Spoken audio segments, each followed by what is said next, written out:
साबिक गवर्नर वफाकी वजीर अमूर कश्मीर गिलगित बल्तिस्तान चौधरी मोहम्मद बरजीज ताहर MNA हल्का 117 का कहना है कि इस्लामी एटम बम को अब इस्तेमाल नहीं करना तो कब करना है। एटम बम शो केस में रखने के लिए नहीं है, इसकी दहशत होनी चाहिए। मियां नवाज शरीफ पर मुबैना हमला के हवाले से उनका कहना था कि किसी के पास दलील ना रहे तो वो मनफी हथकंडों और लड़ाई झगड़े पर उतर आता है। सियासत और इखलाक की दुनिया में ऐसे रवैयों की जरूरत नहीं। कौम मियां नवाज शरीफ के साथ है। फलस्तीन पर बमबारी से दिल खून के आंसू रोता है। वहां जाने की इजाजत हो तो करोड़ों पाकिस्तानी फलस्तीनियों के शाना बेशाना होंगे। पंजाब में तब्दीली के हवाले से उनका मजीद क्या कहना था, आइए जानते हैं। सर, मियां नवाज शरीफ साहब पे मुबैना नकाबपोश अफराद ने हमला किया, इस हवाले से आप क्या कहते हैं? मियां नवाज शरीफ साहब के खिलाफ हर किस्म के इकदामात करने के बावजूद जब उनके मुखालफीन ये समझते हैं कि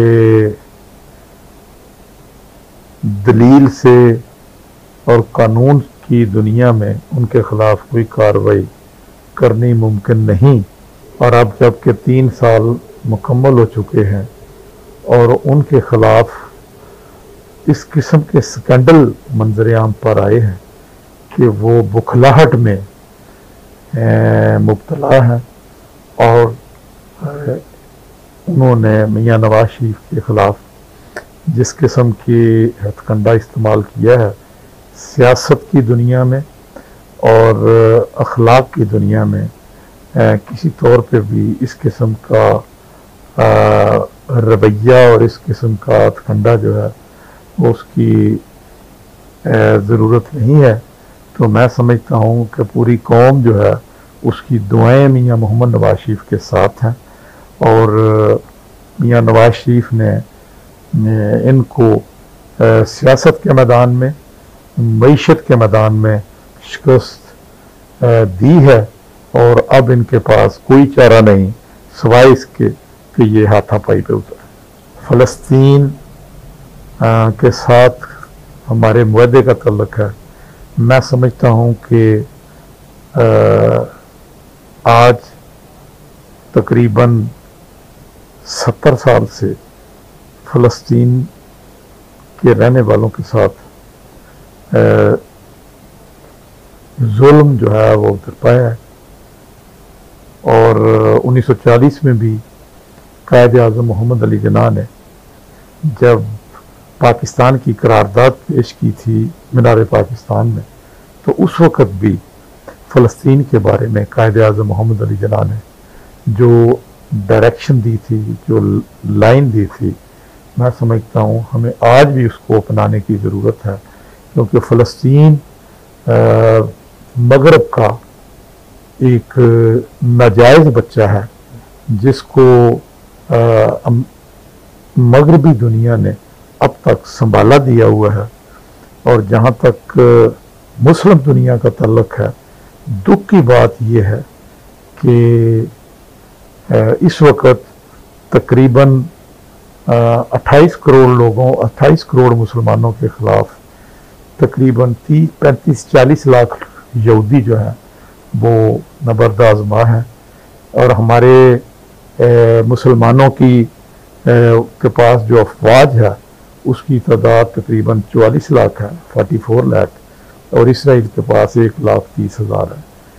तो अफसोस की बात यह है कि इसराइल को जिस तरीके से अमेरिका ने अपना बगल बच्चा बना के मुसलमानों के लिए इस्तेमाल किया हुआ है, और हमारे मुस्लिम ममालिक भी उसको सामने रखते हुए अपने मफादात जो हैं उनको पूरा कर रहे हैं, तो मैं समझता हूँ कि अभी भी जो अक़वाम मुत्तहिदा ने जो करारदाद पास की है, मैं समझता हूँ ये नाकाफ़ी है, क्योंकि अगर अक़वाम मुत्तहिदा जनूबी सूडान और मशरक़ी तैमूर में रायशुमारी करा के उनको हक़ राय दही दे सकता है, तो फिर फ़लस्तीन के वहाँ पे रहने वाले लोगों के लिए वो कानून क्यों नहीं है। इसलिए मैं समझता हूँ जिस तरह दूसरी जंग अज़ीम से पहले एक लीग ऑफ नेशन बनी थी ताकि आइंदा पहली जंग अज़ीम को सामने रखते हुए दूसरी जंग अज़ीम के को रोका जा सके। अब जो अक़वाम मुत्तहिदा बनी हुई है तो ये मेरी नज़र में बिल्कुल फेल हो चुकी है। इसका दोहरा मेयार है, मुसलमानों के लिए अलहदा मेयार और गैर मुस्लिम लोगों के लिए अलहदा मेयार है। इस पे ना कोई एतबार है। अब जो कुछ भी यहाँ पे अक़वाम मुत्तहिदा में हुआ है, मैं समझता हूँ ये नाकाफ़ी है। जिन लोगों के घर जो हैं वो मिसमार किए गए हैं, जिन लोगों के साथ ज़्यादती हुई है, ज़रूरत इस बात की थी कि इसराइल जो है उसको उसके लिए उसको डायरेक्शन दी जाती और ये फ़लस्तीन का मसला जो है इसको बुनियादी मसले को हल किया जाता। उनको जिस घर से बेदखल किया गया है उनका घर जो है वो उनको वापस किया जाता। जिन लोगों को वहाँ से बेघर कर दिया गया है, जो लोग 70 साल से अपने घरों में मौजूद थे, उन्हें इसराइली आके ये कहते हैं कि ये घर हमें अलाट हो गया है, तुम यहाँ से चले जाओ। तो ये सारी चीज़ें अगर अक़वाम मुत्तहिदा इनको सामने रख के कोई रिलीफ देता तो मैं समझता हूँ कि इसके लिए कोई आइंदा उनसे कोई ख़ास तवक्को हो सकती थी। लेकिन ये मामला जो है ये चूँकि इससे पहले भी अक़वाम मुत्तहिदा ने जो करारदादें फ़लस्तीन के मतलब और कश्मीर के मतलब जो पास की हैं उनकी रद्दी की टोकरी से ज़्यादा कोई अहमियत नहीं है। और ये वही बात है कि लातों के भूत बातों से नहीं मानते। तो मेरा ज़ाती ख्याल है कि हमारे पास जब एटम बम नहीं था उस वक़्त हमारी जो लोग थे यहाँ पे, हमारी हुकूमतें थीं, वो ज़्यादा जुर्रतमंदाना तरीके से स्टेप्स उठाती थीं। जिस तरह 1973 में जुल्फ़िकार अली भुट्टो ने अरबों और इसराइल के जंग के लिए उस वक़्त वाज़े तौर पे अरबों के लिए, फ़लस्तीनियों के लिए टेक्निकल इमदाद जो है वो फराहम की थी। तो अब ज़रूरत इस बात की है कि आगे बढ़ा जाए और पाकिस्तान अगर एटम बम है तो इस एटम बम की कोई दहशत भी होनी चाहिए। और ऐसे एटम बम के लिए हमें, अगर हमारा एटम बम जो है उसको इस्लामी बम कहते हैं, तो अगर उसने अब इस्तेमाल नहीं होना या हमने उसको इस्तेमाल नहीं करना तो फिर हमने उसे क्या करना है? हमने उसे शोकेस में तो नहीं रखना। इसलिए मैं समझता हूँ कि फ़लस्तीनियों के साथ जो जुल्म और ज़्यादती हुई है, पाकिस्तान का हर शहरी जो है उसका दिल खून के आंसू रोता है। और अगर थोड़ी बहुत भी वहाँ पे जाने की इजाज़त मिले तो पाकिस्तान से करोड़ों लोग जो हैं वो फ़लस्तीनियों के शाना बशाना लड़ने के लिए तैयार। पंजाब की तब्दीली मैं तो समझता हूँ 0 + 0 = 0। कोई हमारी तो कोई दिलचस्पी नहीं है।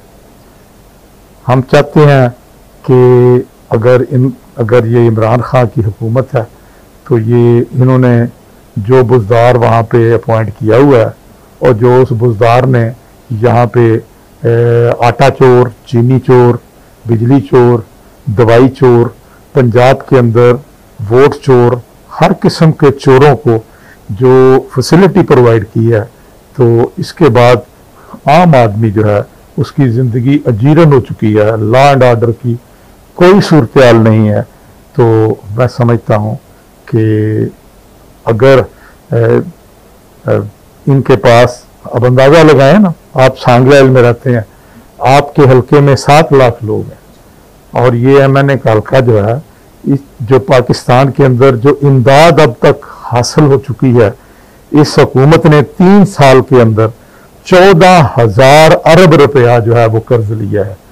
इस इलाके में हर शख्स जो है उसके जिम्मे 2.25 लाख रुपया कर्ज चढ़ गया है। लेकिन 2.25 लाख के हिसाब से हमारे लिए क्या डेवलपमेंट हुई है, हमारे इलाके में क्या काम हुआ है? हमें तो सिवाय महंगाई के और मिला ही कुछ नहीं है। हमारे पास तो महंगाई है। गरीब आदमी अगर गंदम लेकर मार्केट में आता है तो उसे 1800 रुपये में देता है। अगर वो मार्केट में जाता है अपने लिए घर के लिए गंदम खरीदनी तो उसे आप कहते हैं 2,000-2,400 रुपये में गंदम ले लें। चीनी अगर 55 रुपये में नवाज शरीफ के ज़माने में मिलती थी, आप उसको 115 रुपये में दे रहे हैं।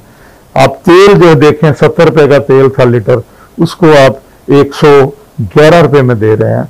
कौन सी चीज़ है जो आपने, या पंजाब के अंदर जो आपने लॉ एंड ऑर्डर को सामने रखते हुए आपने बेहतर किया है? बल्कि यहाँ पे तो मैं समझता हूँ कि ऐसे ऐसे लोगों को यहाँ पे उनकी तकरीरी कर दी गई है जिनका कोई ठिकाना ही नहीं है, और इस इलाके में मुस्लिम लीग के इलाका होने के नाते से गरीब लोगों की रेड़ियां और गरीब लोगों के जो रोजी कमाने का अड्डा जो है इन्होंने वो भी छीन लिया है। इसलिए मैं समझता हूँ कि हुकूमत जो है वो आम आदमी को, पंजाब हुकूमत आम आदमी को रिलीफ देने में कतई तौर पर फेल हो गई है, और इनके रहने का जवाब कोई नहीं।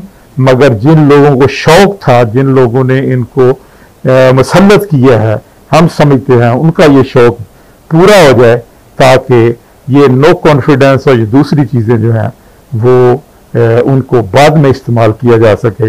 लेकिन मैं समझता हूँ जहाँ तक मुस्लिम लीग नून की पॉलिसी है, हम किसी नो कॉन्फिडेंस के जरिए इक़्तिदार में आना पसंद नहीं करते, क्योंकि हमने इससे पहले कश्मीर के अंदर भी, गिलगित बल्तिस्तान के अंदर भी नो कॉन्फिडेंस का मेजर इस्तेमाल नहीं किया, और हमने आम वोटों से इलेक्शन लड़ने के बाद हम इक़्तिदार में आए थे।